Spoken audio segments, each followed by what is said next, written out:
이번에 소개해드릴 작품은 무송입니다. 원제목도 무송이고요. 영어명은 타이거 킬러.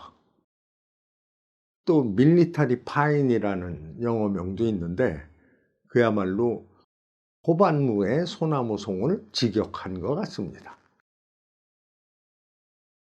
1982년 이안상 감독 작품으로 각본도 직접 썼습니다. 또 그 제작은 주연인 정룡의 열렬한 후원자인 쇼브라더스의 부사장 방일화가 했습니다.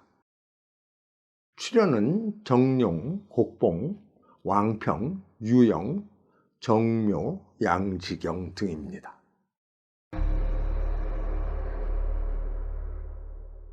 작달만한 키에 툭 튀어나온 뻐드렁니, 새까만 피부. 그래서 아이들은 떡장수 무대랑을 쫓아다니며 새치못 쥐방울이라고 놀려댑니다. 하지만 정작 본인은 허허 하고 사람 좋은 웃음을 짓죠. 그는 갓난아기에게 젖을 먹이는 산모에게 자신이 파는 떡을 주며 내 어린 동생에게도 젖을 좀 나눠줄 수 없느냐고 묻습니다. 이렇게 나이 차이가 많이 나는 갓난 동생을 지극정성으로 키우지요. 천상성의 길을 받고 태어난 동생 무송은 천하장사인데다가 성질이 불같아서 형을 놀리는 아이들을 가만두지 않습니다. 수년이 지나 소년이 되자 어른도 당하지 못할 만큼 기운이 세져서 사고도 크게 칩니다. 결국 보다 못한 무대랑은 무송을 절로 보냅니다. 세월이 흘러 건장한 청년이 된 무송은 형을 찾아옵니다. 절에서 오랫동안 지냈지만 성정은 변하지 않았는지 객점에서 형과 술을 마시다가 여인을 희롱하는 불안당 장치사모를 혼내주다가 힘이 지나쳐서 그만 살인을 하고 맙니다. 형 무대랑은 살인은 목숨으로 갚아야 한다. 이곳은 내가 책임질 테니 빨리 도망치라고 합니다. 무송은 도주하고 포케들이 와보니 무대랑이 손에 칼을 든 채 내가 살인자라고 합니다. 키도 작고 힘도 없는 무대랑이 장치사모를 죽였다니 대체 누가 믿을까요? 어쨌거나 형기를 마친 무대랑은 산에 피해 있는 무송에게 서한을 보냅니다. 모든 일이 해결됐으니 돌아오라고. 연락을 받은 무송이 산을 내려가던 중에 날이 저물자 객잔에 듭니다. 그리고 술을 달라고 하죠. 점소인은 장원홍, 매괴로, 연화백, 불수양 없는 술이 없는데 특히 사만불과강이라는 술을 추천합니다. 석 잔을 마시면 산을 넘지 못할 만큼 독하다는 술이었죠. 무송은 그 술을 무려 24잔이나 마시고 거나하게 취해서 객잔을 떠납니다. 점소이가 말려도 소용이 없습니다. 밤이 깊어 무송은 경양강에 이르렀습니다. 산에 호랑이가 있으니 행인은 발을 멈춰라 라는 경고 문기도 무시하고 배짱 좋게 산에 올랐다가 잠이 드는 무송. 바람이 몰아치며 집채만한 대호가 나타납니다. 무송은 호랑이와 맞싸워 결국 주먹으로 머리를 때려 쓰러뜨립니다. 호랑이를 잡은 영웅이라 칭송되며 고향으로 돌아온 무송. 그런데 그동안 형은 혼인을 했습니다. 형수인 방금녀는 동네 건달들이 멀리서 그 모습을 훔쳐볼 정도로 새끼가 넘쳤고 전족을 한 바알은 그야말로 술잔만한 미인이었습니다. 그녀는 본래 어려서 장씨집 하녀로 들어갔는데 아이가 자라서 성숙한 여인이 되자 주인 장씨가 치근댔고 화가 난 부인이 무대랑과 억지로 혼인을 시킨 것이었습니다. 미인인데다가 색욕이 강한 방금년이 남편 무대랑의 성에 찰 리가 없죠. 헌데 친동생이라며 나타난 사내는 훤칠한 미남의 힘도 장사라고 합니다. 무송은 자신에게 눈웃음을 치는 형수가 마음에 들지 않지만 꼭 참습니다. 그러던 중 형이 외출한 틈을 타서 방금년은 무송을 유혹하기까지 합니다. 마침 무대랑이 돌아오자 당신 동생이 내게 찝적댔다라고 거짓말까지 하죠. 며칠 후 반가운 소식이 들려옵니다. 양곡현의 지현이 무송을 도두로 임명한다는 것이었습니다. 호랑이를 잡은 공을 인정한 것이죠. 게다가 호랑이 고기와 호골목과주를 담을 수 있는 호랑이 뼈까지 보냈습니다. 형의 권유에 무송은 승낙을 하고 집을 떠나며 신신당부합니다. 가능한 한 늦게 나가고 일찍 돌아오세요. 그리고 형수를 감시하세요. 저는 자두꽃이 필 때 돌아오겠습니다.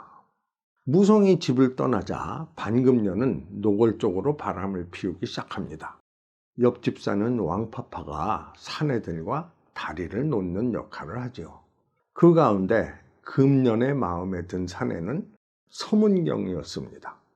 청호약방의 주인이자 전당포를 3곳이나 운영하는 부자인데다가 미남이고 약방 주인이라서 보약을 많이 먹어서 그런지 정력도 강했습니다. 몇 달이 지나 자두꽃이 흐드러지게 피는 날, 무송은 집으로 돌아옵니다. 그런데 형수는 상복을 입고 있었고 방에는 형 무대랑의 위패가 놓여 있었습니다. 형수는 지난 1월 13일에 형님이 심장병으로 돌아가셨어요. 떠돌이 약장사의 말로는 두통과 심장병도 있었다고 해요. 장례는 옆집 사는 왕파파가 도와줬어요. 시신은 어떻게 했습니까? 점쟁이가 말하길 아주 나쁜 시간에 죽었다고 해서 화장을 했어요. 검시관 하구가 집행을 했죠. 무송은 그 길로 검시관 하구를 찾아갑니다. 하구는 무송에게 형의 뼈조각 3개와 서문경에게서 받은 은원보를 보여줍니다. 도두가 돌아오길 기다렸어. 그래서 화장 후 은밀히 뼈를 챙겼죠. 색이 검은 것으로 봐 중독된 게 틀림없어. 그리고 서문경이 내 입막음을 하려고 은원보를 주었죠. 무송은 그를 존경하는 날품팔이 소년으로부터 반금년이 서문경과 미래를 하던 중 무대랑이 돌아왔고 당황한 서문경이 그를 때려 쓰러뜨리고 도망가는 것을 목격했다고 합니다. 그리고 그날 밤 몸져 누운 무대랑에게 반금년은 차에 독을 타서 먹인 것이었습니다. 그 독은 서문경이 왕파에게 전한 것이었죠. 무송은 검시관과 함께 지연에게 뼈조각을 중독된 증거로 제출하고 날품팔이 소년을 목격자로 세우지만 이미 서문경에게 두둑한 뇌물을 받은 지연은 검시관이 뼈조각을 사사로이 빼돌린 것은 위법이며 목격자는 나이가 너무 어려서 자격이 없다고 합니다. 이에 무송은 상복을 입고 동료들에게 부탁을 합니다. 형님의 제를 올리려 하니 탁자를 베어라고 승려를 모셔오게. 준비가 되자 무송은 반금년과 왕파파를 끌고 와서 자백을 받아내고 진술서에 수결을 찍도록 합니다. 그리고 서문경이 있는 사자루로 달려갑니다. 무송과 맞서는 서문경. 약방 주인이지만 그는 상당한 무술을 익히고 있었습니다. 하지만 무송의 실력을 당해내지 못하고 또 원앙각과 금정보에 얻어맞아 사자루 3층에서 떨어집니다.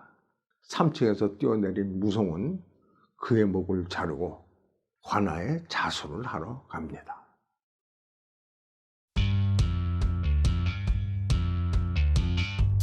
역시 정령이 주연한 쾌활림보다 이야기는 앞서지만 영화는 늦게 만들어졌습니다. 또한 감독이 이한상이기 때문에 액션보다는 스토리에 초점을 맞췄습니다. 곡봉이 무대랑 역을 맡아 열연을 하고 청순미의 대명사였던 왕평이 요염한 연기에 제법 심한 노출까지 합니다. 소설에서는 무성이 단 3주먹으로 호랑이를 쓰러뜨렸다고 하는데 영화에서는 호랑이가 불쌍할 정도로 수십 대를 때립니다. 천신이 세상을 어지럽히던 108마왕들을 봉인하여 하늘의 별로 만들었다고 하는데 이를 36천강 72지살이라고 합니다. 수호전은 이 108마왕들이 봉인이 풀려 108명의 호걸로 환생하는 이야기죠. 그런데 실제 역사에는 송강이 36명을 이끌었다는 기록은 있으나 72명에 대한 언급은 없습니다. 무송은 호는 행자이며 천상성의 기운을 받아 태어났습니다.